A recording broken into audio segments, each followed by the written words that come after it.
Buenas tardes, un placer estar con ustedes y participar en este programa que ha sido organizado, cuyo tema, en mi opinión, es de gran interés y de gran relevancia.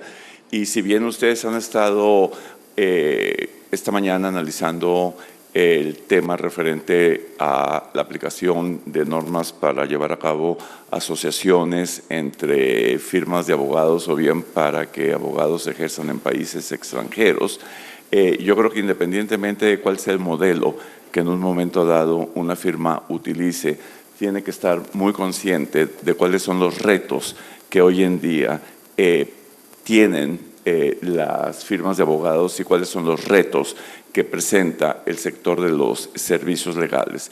En los últimos 2 años estuve trabajando en un comité de trabajo de la International Bar Association que analizó todo lo relacionado con el futuro de los servicios legales. Y la primera parte de ese trabajo hicimos una investigación donde concluimos cuáles eran los principales factores que estaban y que iban a afectar el futuro de los servicios legales.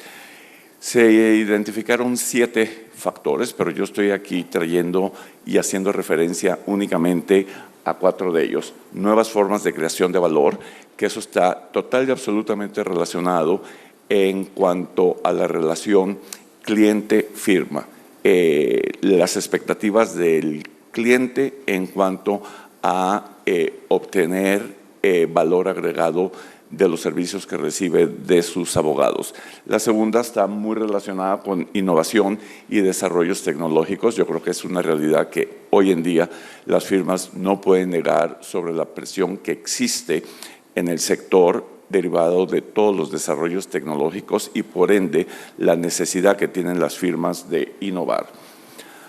Ya se hizo referencia hoy en la mañana en cuanto al impacto de la globalización y los efectos que ésta tiene dentro de la prestación de los servicios legales y el cambio de poder que se ha dado dentro de las distintas economías que igualmente tienen una influencia en nuestros clientes y por ende tienen una influencia en la prestación de los servicios.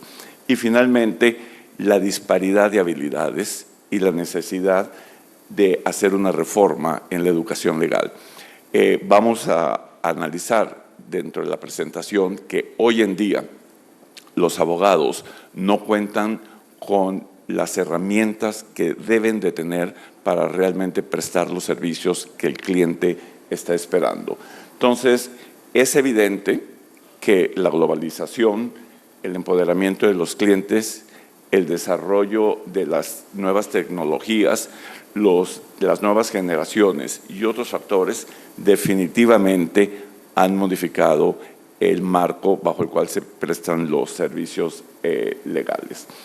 En cuanto a las nuevas formas de creación de valor, como yo decía, el cliente tiene una expectativa de que sus abogados sean más allá que unos simples abogados. El cliente tiene la expectativa que sus abogados sean verdaderamente unos aliados y que lo ayuden a manejar su negocio.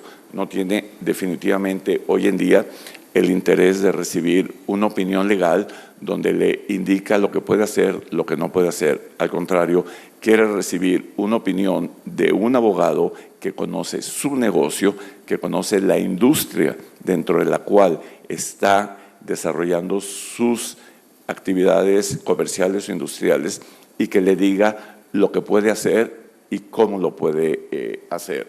Por ende, todo este cambio se genera a partir de 2008, cuando tenemos la crisis financiera.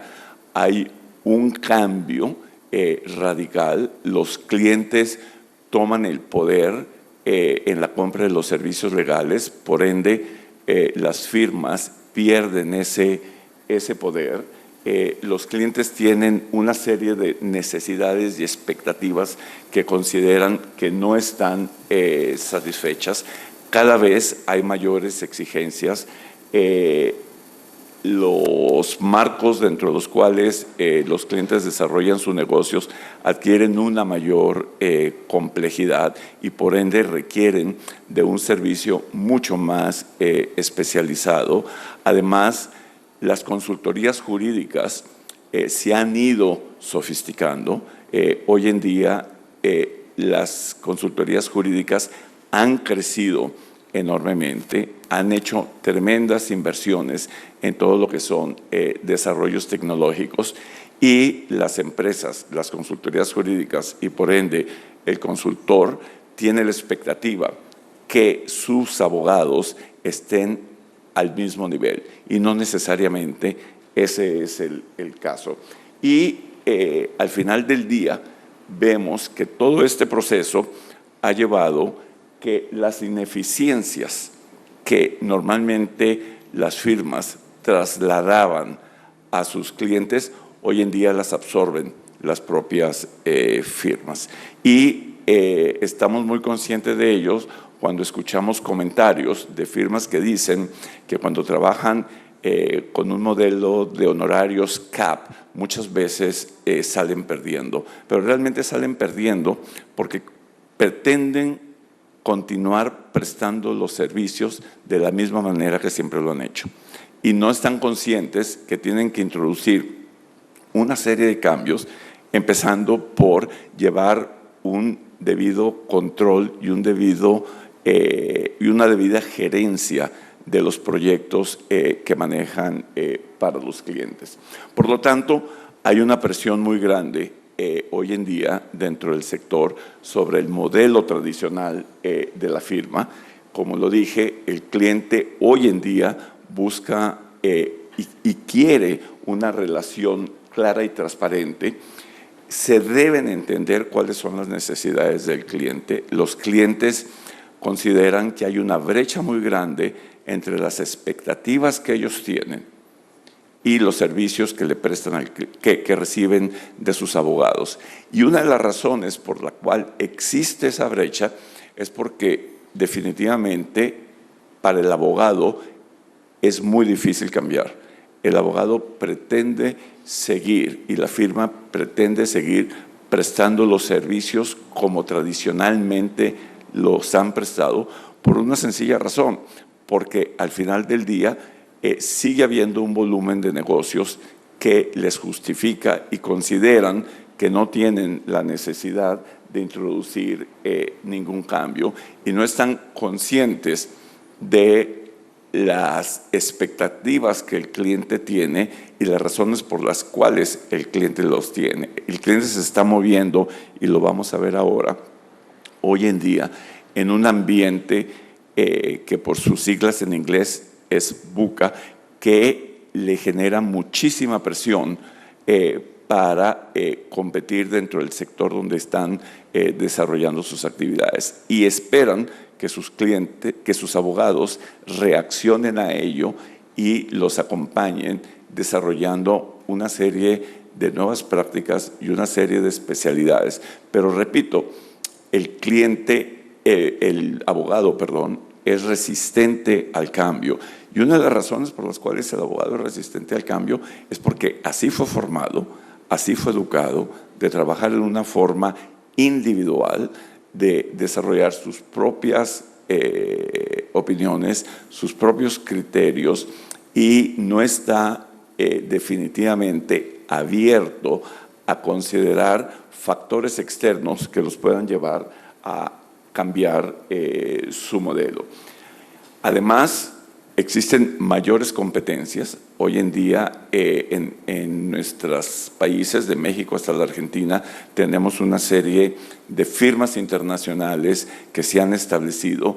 Eso implica una presión muy grande dentro del mercado legal de cada una de las jurisdicciones. Eso implica que las firmas locales, si se quieren mantener independientes y como líderes del mercado nacional, tienen que reaccionar, tienen que prepararse. Y aparte de ello, tenemos también el hecho de que las firmas de contadores están entrando a los mercados.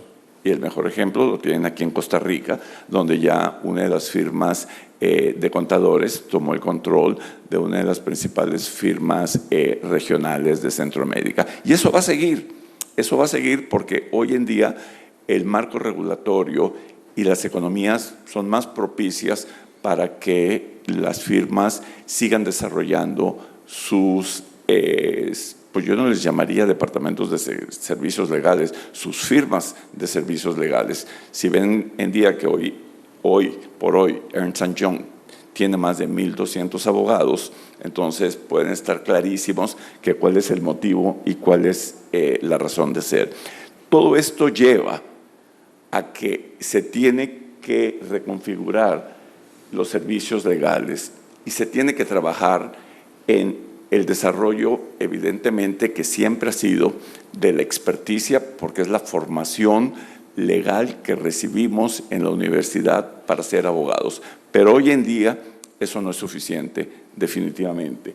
Eso tiene que complementarse con habilidades que se exigen para que hoy en día el abogado pueda verdaderamente ser un aliado de su cliente, de acuerdo con las nuevas prácticas, de acuerdo con los nuevos negocios en que están participando y el hecho de que se están moviendo en un marco muchísimo más complejo. Fernando, te interrumpo ahí un segundito. Tal vez para comentar un par de cosas de las que has mencionado que me han parecido muy oportunas y tal vez aterrizando un poquito en el tema en Costa Rica. Definitivamente yo creo que todos sabemos que hay muchísimos colegas y muy capaces y digamos, encontramos en estas, por lo menos yo encuentro en estas palabras que menciona Fernando, a mí me queda la duda de si hay muchos colegas que tengan un enfoque clientecéntrico como el que menciona Fernando. O sea, si realmente nosotros estamos haciendo un esfuerzo por preguntarle al cliente qué es lo que quiere de nosotros. Yo me imagino que muchos de ustedes, al igual que yo, hemos estado en ciertas conversaciones con colegas o incluso uno mismo siendo, digamos, el sujeto activo de esa frase que uno digamos, está con un cliente y uno le dice, bueno, es que, bueno, pero yo soy abogado, ¿verdad? O sea, como a mí no me pregunte otras cosas porque yo lo que soy abogado. Y eso yo creo que es una profesión que sigue siendo muy honorable, es una profesión que evidentemente tiene su lugar y su prestigio. Sin embargo, yo creo que el cliente está reconociendo que eso es solamente una parte de la solución, ya no es la solución completa. Y las exigencias que están, digamos, entregándonos a nosotros los clientes es de reconocer que nosotros también tenemos que ir viendo a ver cómo hacemos para complementar nuestras destrezas, nuestras actitudes, nuestras habilidades, como mencionaba Fernando, con otras, digamos, con otros conocimientos que no necesariamente son, digamos, tener más profundidad en el derecho. Y yo creo que eso sí es un desafío estructural, es un desafío profesional en el sentido de que muchísimas veces nosotros los abogados estamos casi que entrenados para encontrar el pelo en la sopa, para ver el vaso siempre medio vacío, y eso es gran parte de lo que hacemos todos los días. Aquí están todos los problemas con este contrato, esto es todo lo que está mal con esta cláusula, esto es todo, digamos, todo lo malo que está, digamos, que tienen los argumentos en ese juicio. Y el cliente anda buscando eso, pero además anda buscando algo más proactivo, una solución más clara a sus problemas que, bueno, como menciona Fernando, son cada vez más complejos. Y eso nos lleva a que el abogado y la firma está preparada para generar un valor agregado al cliente que va mucho más allá de la simple asesoría legal y evidentemente abrazando los nuevos desarrollos tecnológicos e innovando dentro de su firma en procesos y procedimientos, pues definitivamente pueden prestar esos servicios a un costo infinitamente más competitivo. Y la relación tradicional está cambiando y los clientes hoy en día están buscando más de una relación de cliente-abogado, como se ha venido manejando a través de silos, donde un abogado es el responsable de la relación con el cliente. Hoy en día las firmas están buscando más la colaboración entre socios y asociados para prestar un servicio multidisciplinario que le dé un mayor apoyo al cliente y que le dé un mayor beneficio, porque también lo que el cliente está buscando es no depender como tradicionalmente ha dependido de un solo abogado en la firma. Pero volvemos, esto es muy fácil decirlo, pero hay una serie de barreras que se tienen que romper a efecto de que el abogado entienda que hay un mayor beneficio para la firma, para él como socio y para el cliente el desarrollar el concepto de la colaboración, trabajar en equipo. Y hay que entender muy bien que la colaboración no es necesariamente cross-selling. Aquí no se trata de vender los negocios o vender los servicios que yo puedo vender dentro de la firma. Aquí lo que se trata es de construir un equipo de profesionales de varias disciplinas que tienen la debida experticia para poder prestarle el servicio al cliente. Y tampoco es delegar. La delegación es importante, pero la colaboración no necesariamente es la delegación. Y, como lo decía, es necesario romper barreras.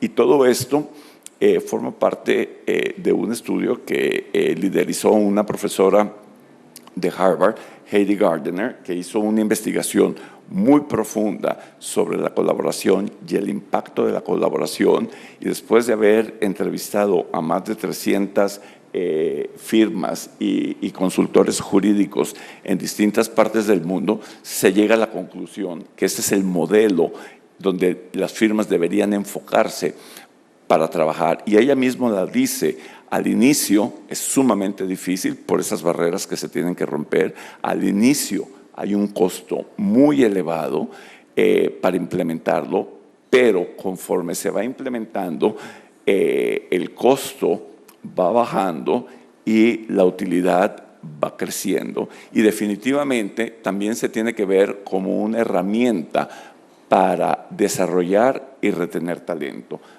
¿Querías comentar algo? Gracias. De hecho, lo que quería era acotar en ese punto de la parte de la colaboración, que yo lo que veo es que eso es casi como un desafío estructural de la profesión, porque muchas veces lo que nos hace buenos como abogados no nos hace tan buenos trabajando en equipo con otros colegas o, digamos, en general en la firma. Yo creo que hay un éxito para poder lograr eso que está mencionando Fernando sobre la colaboración, y es tener una cultura, es tener una forma de hacer las cosas, es de alguna manera pensar en que uno puede trascender con el trabajo que hace y el trabajo que hacen los otros colegas con los que uno trabaja para lograr satisfacer las necesidades del cliente de una forma que ningún individuo específicamente lo pueda lograr. En la medida en que nosotros reconozcamos eso y tengamos ese valor, estas investigaciones que menciona Fernando, lo que nos dicen es que podríamos ser increíblemente más rentables digamos, y no necesariamente, y el cliente, digamos, bastante más contento y satisfecho con nuestros servicios si volvemos a ver al lado y lo que vemos no es a un competidor nuestro necesariamente en el colega que tenemos a la par de la oficina, sino que tratamos de encontrar formas de agregar valor entre todos. No necesariamente es simplemente ventas cruzadas, es una cultura, es adaptarse, es crear ciertos procesos y estructuras que permitan dentro de las firmas grandes o pequeñas establecer una forma de hacer las cosas y una forma de servir al cliente. Claros que este modelo de colaboración tiene un impacto en lo que decía yo, que es la prestación del servicio, el desarrollo del negocio y la relación con el cliente, porque definitivamente es lo que el cliente está buscando. E igualmente tiene un impacto muy importante en lo que es la generación del trabajo, como lo decía, en la atracción y retención de talento, les da una ventaja competitiva a las firmas y es un elemento que lleva a desarrollar la cultura dentro de la firma. Yo les mencionaba que los clientes hoy en día están desarrollando sus actividades dentro de un ambiente bastante complejo, y el término VUCA es un término que fue acuñado en los Estados Unidos en los años de los 80, cuando la Guerra Fría, pero que hoy en día la Escuela de Negocios de Harvard lo ha vuelto a traer y a poner sobre el tapete para dejar en claro que las empresas están trabajando dentro de un ambiente que es volátil. Las cosas pueden cambiar muy rápidamente y todos estamos conscientes que así cambian. Es un ambiente total y absolutamente incierto porque es muy difícil anticipar cuáles son los cambios que van a ocurrir. Es un ambiente complejo. Los elementos en un sistema reaccionan entre sí no en forma lineal, y es ambiguo. Lo que uno observa puede ser distinto a la realidad. Y todo esto le pone una gran presión a las empresas y por ende le pone una gran presión a los consultores jurídicos y a los departamentos legales. Y en relación al cliente, abogado, en la relación cliente-abogado, el mayor reto para prestar, o los mayores retos para prestar servicios dentro de este ambiente buca es entender que el cliente tiene necesidades en áreas de especialización que no son las tradicionales. Por eso la necesidad de desarrollar nuevas habilidades. Por eso escuchamos y leemos sobre la figura del abogado T, porque el abogado T es lo que se está buscando hoy en día como el abogado prototipo, que la barra vertical profunda es para lo que nos han enseñado en la Facultad de Derecho, y la barra horizontal son todas esas otras habilidades que el abogado tiene que desarrollar para poderle prestar un verdadero servicio al cliente. Y ahí estamos hablando de conocimiento de finanzas, de conocimiento de la parte de tecnologías, estamos hablando del desarrollo de relaciones personales, definitivamente. Estamos hablando sobre herramientas para que el abogado pueda entender y pueda desarrollar su negocio.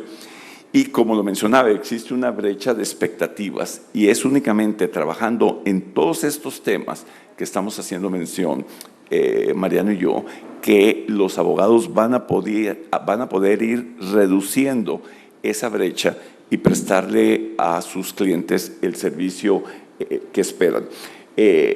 Cerrar esa brecha o reducirla al máximo definitivamente representa una ventaja competitiva. Es decir, las firmas, y lo hemos visto, porque no estoy hablando en términos generales, absolutos, hay muchas firmas en las distintas regiones del mundo que han ido reaccionando, pero esas firmas que van reaccionando definitivamente están mucho mejor posicionadas competitivamente hablando para desarrollar a sus clientes y para atraer nuevos clientes, y les permite desarrollar definitivamente sus servicios con mejores herramientas y definitivamente lograr esa comunicación con el cliente, que para mí es vital, sobre todo en los tiempos actuales.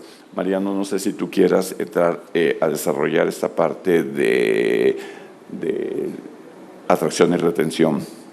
Yo creo que definitivamente, como mencionábamos, cada vez más los clientes nos andan buscando para formar parte de esta solución, porque ellos no ven un problema legal, no ven un problema económico, no ven un problema necesariamente aduanero, fiscal, tributario. Lo que ven es un problema de negocios. Uno es el que tal vez por deformación profesional trata de encontrar cuál es la sección de ese gran problema que le corresponde a uno y cuál es lo que absolutamente no tengo nada que ver con eso.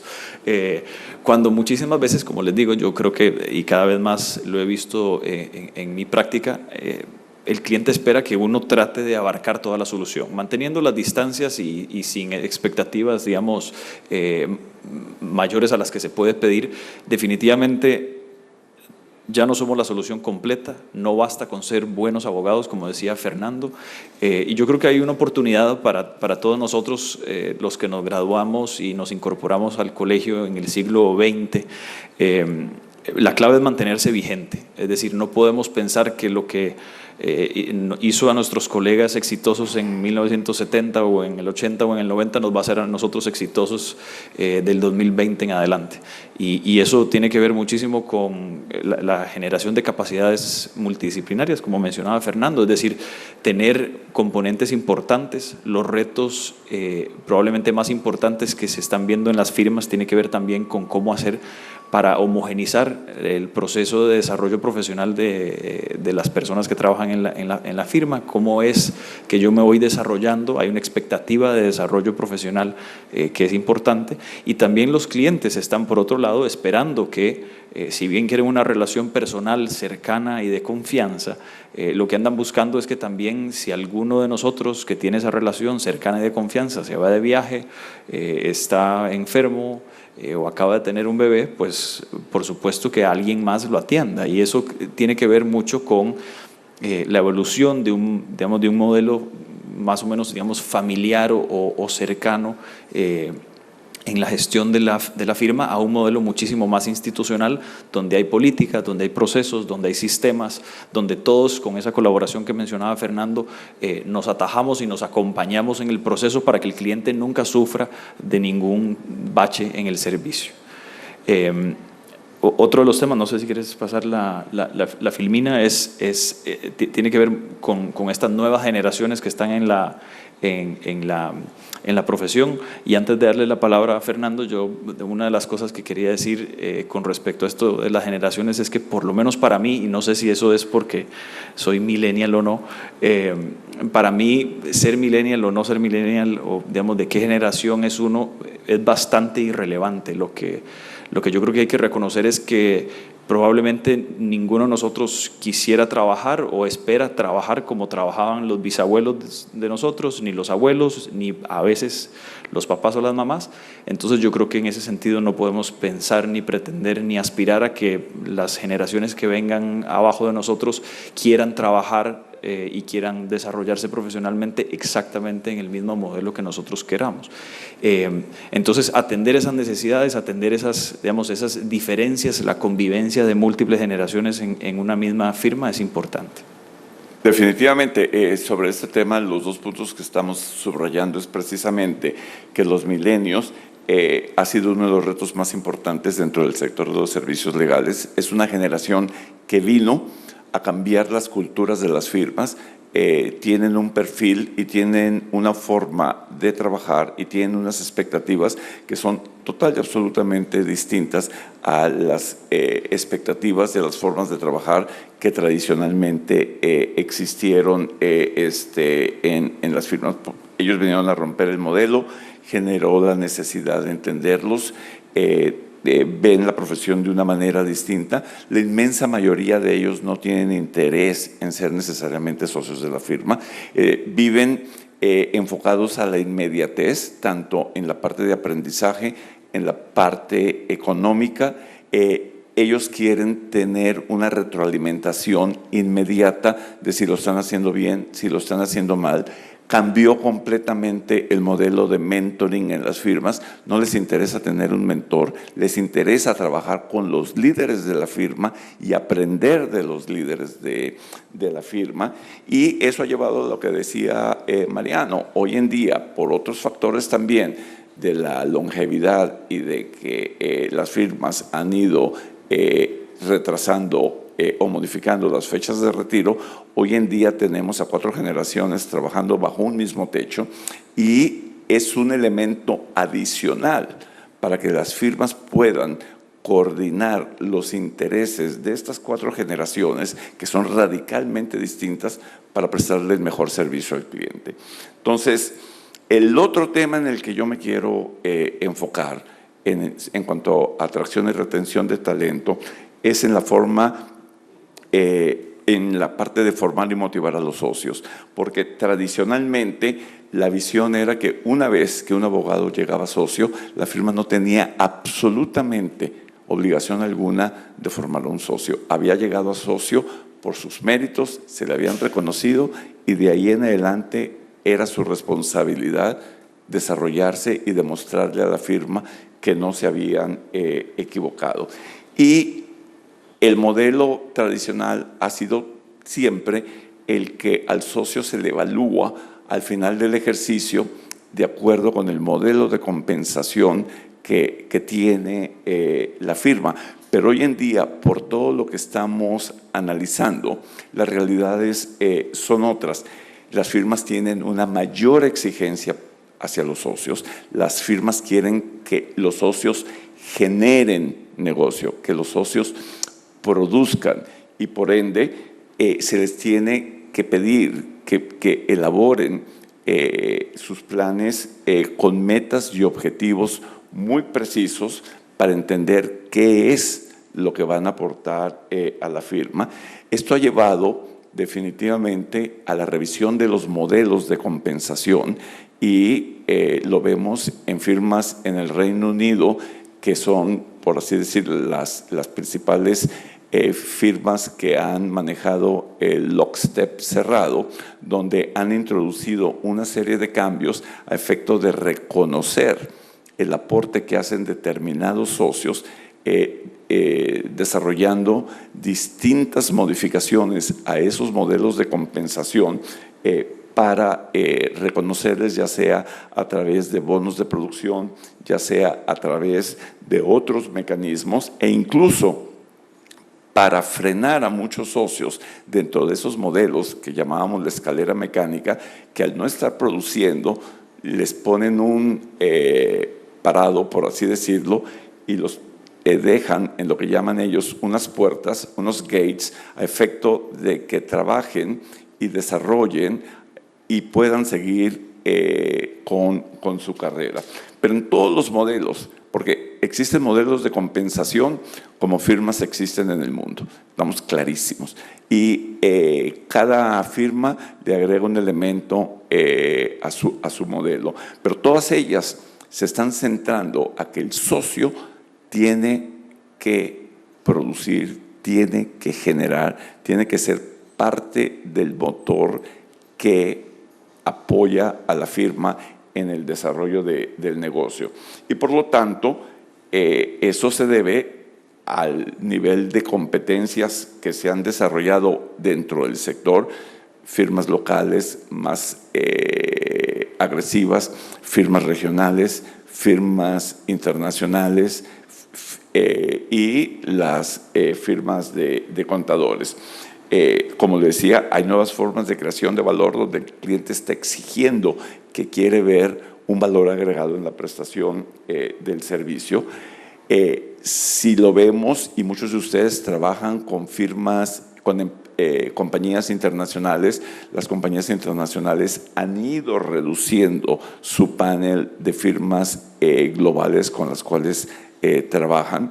Entonces, ustedes han visto que muchas de las firmas internacionales con las que trabajan como co-consul, ya sea en Inglaterra, ya sea en los Estados Unidos, les notifican las decisiones que han tomado sus clientes y en cuanto a la reducción y las exigencias que les han puesto, esto conlleva una presión muy grande sobre los honorarios y también los desarrollos tecnológicos, pues definitivamente le exigen mayormente a las firmas como yo digo, el abrazarlos a efecto de ser mucho más competitivos.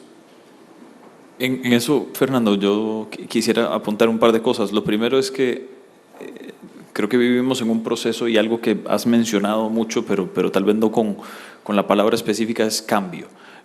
Nosotros en esta profesión, nosotros no nos encanta el cambio, no es una profesión que esté, digamos, reconocida por ser pionera de los movimientos revolucionarios en el sentido de, digamos, de innovación y de mejora continua de los procesos. Ciertamente hay otras profesiones y otros oficios que son probablemente los principales, digamos, los que están de punta de lanza de estos procesos de cambio.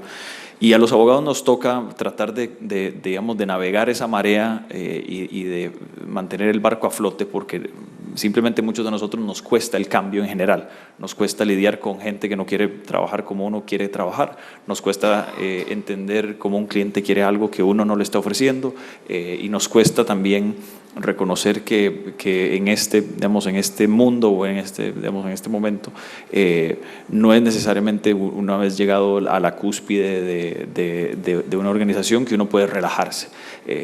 Ciertamente hay planes de retiro y definitivamente hay momentos en los que eso es oportuno y necesario, pero los procesos de cambio son cosas en las que tenemos que aprender todos los abogados a convivir.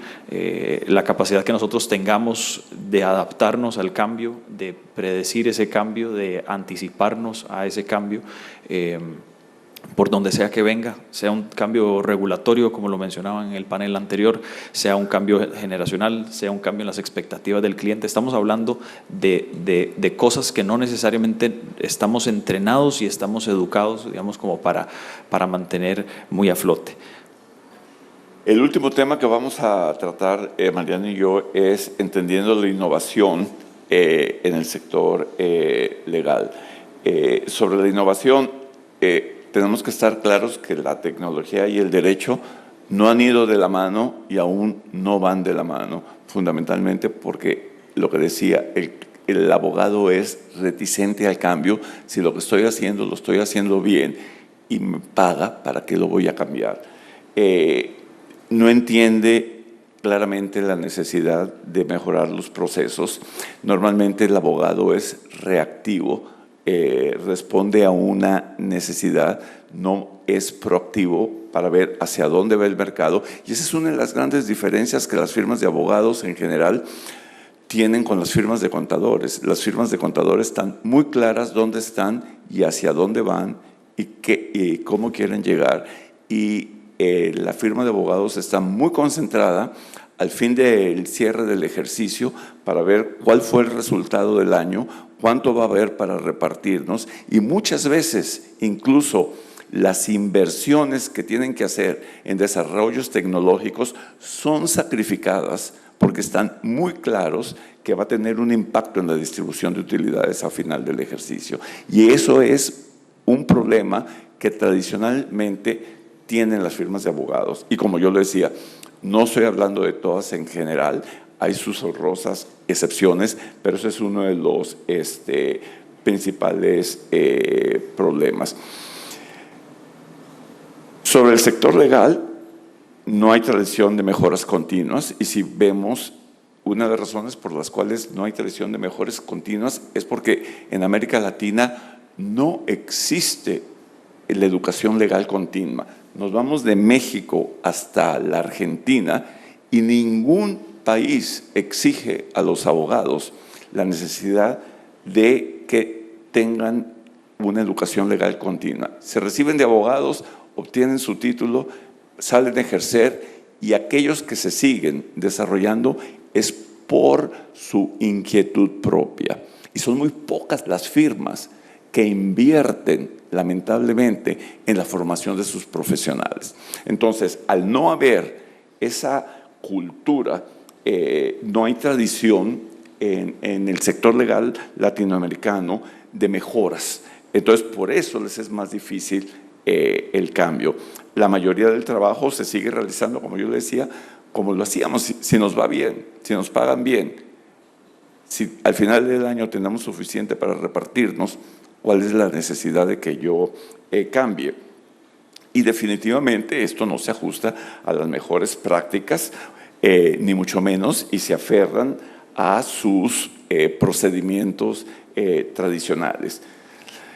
Pero cuando una firma y sus socios entienden que existe la necesidad de innovar, se dan cuenta que a través de la innovación hay una mayor eficiencia, se mejora el servicio al cliente, se implementan nuevas políticas y procedimientos, y definitivamente se aprovechan los desarrollos tecnológicos. Aquí no estamos hablando de que las firmas tienen que invertir en inteligencia artificial entendida de que se tienen que traer al robot de IBM para que empiece a prestar servicios con ellos. Aquí se trata de que vayan incorporando una serie de desarrollos tecnológicos que se han logrado en el sector legal para que vayan siendo definitivamente muchísimo más efectivos. Entonces, las firmas son las que tienen la respuesta de qué deben mejorar, cómo lo pueden hacer mejor, cómo pueden ser más eficientes, cómo pueden satisfacer mejor las necesidades de los clientes. Aquí no va a venir ningún consultor ni ningún gurú a decirles qué es lo que tienen que hacer, porque son los socios de las firmas los que tienen que adquirir la conciencia del cambio, y son ellos los que saben dónde tienen que cambiar. Entonces, las consideraciones, y antes de darle la palabra a Mariano, para innovar, cambio de mentalidad para desarrollar una cultura de mejora continua, innovación y colaboración. Eso es vital. Innovar es posible en el sector legal, porque eso está demostrado. Porque si lo han logrado firmas en distintas jurisdicciones, ¿por qué nosotros en esta parte del mundo no lo podemos lograr? Deben aceptar y entender las necesidades del cambio. La inteligencia artificial y nuevas tecnologías no conllevan la desaparición de las firmas, pero definitivamente las firmas que no lo hagan y que no adopten los nuevos desarrollos tecnológicos van a quedar definitivamente rezagadas en el mercado legal. Eso no me queda duda alguna. Las firmas tienen el temor de fracasar cuando innovan y cuando adoptan nuevas tecnologías, y es algo que deben de romper. Definitivamente deben de entender que hay que arriesgarse para implementar, para innovar, para equivocarse, y del error definitivamente salir más fortalecidos. Y son los socios y las firmas visionarias definitivamente las que logran innovar, las que identifican la necesidad del cambio, trabajan en su desarrollo, generando una mejora, aportando definitivamente soluciones, y de esa forma van cambiando la cultura dentro de la firma. Y aquí hay un punto que me interesa mencionar, porque hablando de los millennials, es decir, tradicionalmente las firmas, cuando empiezan a trabajar en distintos proyectos, muy pocas veces los socios discuten con los asociados seniors, que son normalmente, o los asociados, los representantes de esta generación, sobre qué piensan, qué consideran ellos que la firma debe cambiar, qué es lo que consideran ellos que podría ser más efectivo para la prestación del servicio, simple y llanamente porque en la mayoría de los casos existen unos tabús que consideran que no deben consultar a las generaciones jóvenes, que esa es una decisión de los socios, pero hay que entender que los socios de la generación X para arriba tienen una visión muy distinta a la visión que tienen los socios de la generación millennials. Y prepárense porque viene la generación 2020. Los millennials empezaron con la tecnología cuando tenían 7, 8 años. Los de la generación 2020 comenzaron cuando estaban en la cuna. Entonces, el impacto va a ser infinitamente mayor. Con respecto al tema de innovación, 3 temas que quería conversar. El primero es que innovación no es necesariamente traer una computadora más sofisticada o poner iPads en las salas de conferencia. Yo creo que la innovación, primero que todo, responde a una necesidad. Si ustedes tienen una necesidad de poner iPads en las salas de conferencia, por favor, pónganlo, y eso están innovando. La innovación no es necesariamente tecnológica, y ahí no hay que irse muy largo, como dice Fernando, a ningún gurú, ningún consultor, ningún libro bestseller o ahora que está de moda los influencers. Yo creo que la principal fuente de innovación que ustedes pueden tener y el principal gurú que ustedes tienen a la mano es el cliente. El cliente es el que les puede a ustedes contestar, si ustedes tienen el ánimo de preguntarle, en qué pueden mejorar. O sea, ¿qué más quisiera que estuviéramos haciendo que no estamos haciendo ahora? ¿Qué dicen? O sea, ¿cuántos de nosotros les preguntamos a nuestros clientes seriamente y de forma institucional o estructurada qué esperan de nosotros, qué estamos haciendo bien y qué podríamos estar haciendo mejor? Y yo creo que por ahí va, digamos, un gran elemento de la innovación. La innovación no es necesariamente, digamos, de la boca para afuera. Tenemos que nosotros entender que hay formas en las que el cliente espera o quisiera que nosotros innováramos y tal vez si no le preguntamos, para empezar, no estamos ni siquiera haciendo la tarea. El segundo punto tiene que ver con imaginarnos digamos, en este tema de innovación, que es un poquito complicado, como decía Fernando, para nosotros los abogados, nos cuesta el cambio, entonces, por ende, cualquier cosa que implique una modificación drástica también nos cuesta. Imaginémonos un escenario donde no estemos, donde la firma en la que estamos, donde la empresa, el bufete que tenemos no existe en este momento en el mercado. O está a punto de empezar con la misma gente, en la misma ubicación, en el mismo lugar, digamos, más o menos con los mismos clientes. ¿Cómo estaríamos estructurados? O sea, si la firma no tuviera 15, 20, 30 años, si no tuviéramos 5 años de estar trabajando así, arrancaríamos así, arrancaríamos teniendo un archivo, una bodega, arrancaríamos teniendo 25 secretarias, arrancaríamos teniendo, digamos, unas cosas u otras. Yo no estoy diciendo que los archivos ni las secretarias sean prescindibles, pero realmente ponernos a examinar si realmente hoy no tuviéramos absolutamente nada de lo que tenemos en términos de infraestructura y en términos de visión, ¿cómo nos organizaríamos? ¿Nos organizamos igual que ahora o diferente? ¿Por qué si estaríamos empezando de cero vamos a hacer algo diferente? Bueno, probablemente porque estamos viendo que hay ciertos procesos de cambio y lo que hay que reconocer es que nos cuesta el cambio. Y nos cuesta, y eso pues obviamente hay herramientas, digamos, y formas y probablemente mucho coaching para nosotros para poder realmente, digamos, hacerle frente a este cambio. Pero la innovación para mí no es más que eso, no es más que reconocer que hay ciertos desafíos y ciertas oportunidades que uno puede, en vez de verlos como problema, verlo como una oportunidad de mejora. Y realmente preguntarnos si hay una mejor manera de hacer las cosas. Podemos estar haciendo más cosas con menos. El cliente, probablemente muchos de ustedes, el cliente siempre va a querer que le hagamos más cosas y más barato. Y más eficiente, nunca más lento. Yo creo que esas son cosas que si uno toma como conceptos básicos y se va a analizar su estructura, la relación entre los socios, la forma en la que se distribuye el trabajo, la forma de servir a los clientes, por ahí hay un gran potencial en todas las oficinas de poder realmente marcar una diferencia e innovar realmente en algo que importa y que el cliente, digamos, va a reconocer como algo valioso. Ahí quiero señalar algo que mencionaba Mariano y que es una de las conclusiones que saqué leyendo un libro reciente de Michelle De Stefano, que es la fundadora de Law Without Walls, que entrevistó a más de 300 consultores generales de distintas empresas, donde decía que contaban con los dedos de la mano cuando uno de sus abogados externos los llamaba para irlos a visitar y sentarse con ellos a revisar la relación.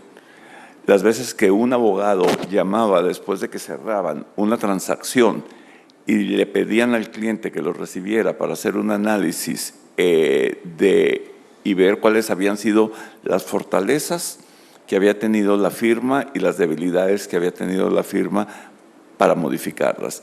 Y decían que definitivamente si el abogado cambiase esa mentalidad, esa brecha de la cual ellos están quejando, se reduciría ampliamente.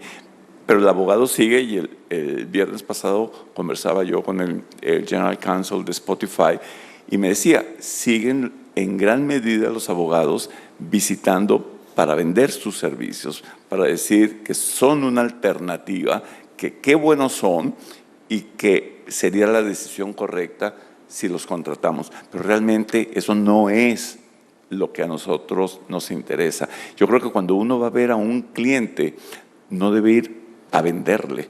Es decir, si ya es cliente, debe tomar el enfoque que acabo de mencionar. Y si no es cliente, debe de ir a hablar del cliente, no hablar de él. Hablar del cliente y demostrarle al cliente que conoce su empresa, que conoce el sector industrial donde se está desarrollando y que al final del día el cliente va a poder determinar que esa firma puede prestarle un servicio y puede darle un valor agregado para que él pueda seguir enfrentando los retos que tiene dentro del mercado. Y ahora ya vamos a las conclusiones. Definitivamente, las conclusiones, después de todo este análisis que hemos hecho, es los abogados y las firmas tienen que abandonar la zona de confort en que han venido viviendo. Son muchísimos años. Yo creo que el sector legal ha sido uno de los pocos sectores que se han beneficiado de tantos años de estabilidad económica. Entonces tienen que salirse de esa zona de confort y entender que tienen que adoptar un enfoque total y absolutamente distinto. Tienen que trabajar, como lo decía yo, en reducir la brecha que los separa de las expectativas que tiene el cliente. Y esa brecha se separa utilizando y haciendo y tomando las acciones a las cuales Mariano y yo hacíamos referencia. Tienen que lograr el cambio y desarrollar una cultura, como lo analiza Heidi Gardner en su libro, de creatividad, de innovación y de colaboración. Definitivamente es una mentalidad distinta, pero que definitivamente las firmas tienen que entender. Y esta nueva cultura les permitirá entender a sus clientes, innovar, cambiar las bases de colaboración con ellos y entre los socios de la firma. Porque aquí toda esta nueva cultura no está únicamente dirigida hacia el cliente, sino es tanto exterior como interior, definitivamente. Entonces, yo creo que le dejo, antes de dar las últimas palabras a Mariano, porque él de seguro tiene sus propias conclusiones. Tal vez lo único que mencionaría es que hay una fortísima competencia allá afuera, y como conversaron en el panel pasado, también hay una competencia por desagregar el concepto de servicio legal y ver qué aspectos de ese servicio que podría ser considerado no legal lo podría hacer alguien o algo que no sea un abogado. Eso es, digamos, probablemente uno de los retos más grandes o de las oportunidades más grandes que tengamos en este momento, pero definitivamente yo creo que el reto más grande es como profesión lidiar con el cambio. Nos cuesta muchísimo lidiar con el cambio, no nos gusta para nada. Yo creo que en general el ser humano no es exactamente, fascinado por los procesos de cambio en general y yo creo que lo que hay que hacer es encontrar nuevas formas de crear valor para los clientes. En la medida en que uno reconozca que uno está al servicio de los clientes y que ellos son los que tienen la palabra, digamos, los que deberían marcar la pauta en lo que uno hace y cómo lo hace, volver a ver hacia otras industrias, volver a ver hacia otras generaciones, otras tendencias del mercado y tratar de adaptarlas y tropicalizarlas a la profesión y a las actuaciones que uno hace. Yo creo que eso es algo sano. Imaginarse qué pasaría si el modelo de negocios por completo de una firma determinada cambiaría a un modelo similar al de cualquier otra empresa. Yo creo que eso es sano, digamos, cuestionarse, conversarlo, verlo, y capaz que ahí también se pueden encontrar más formas como les digo, de crear valor para los clientes. Entonces, muchísimas gracias y no sé si abrimos para preguntas.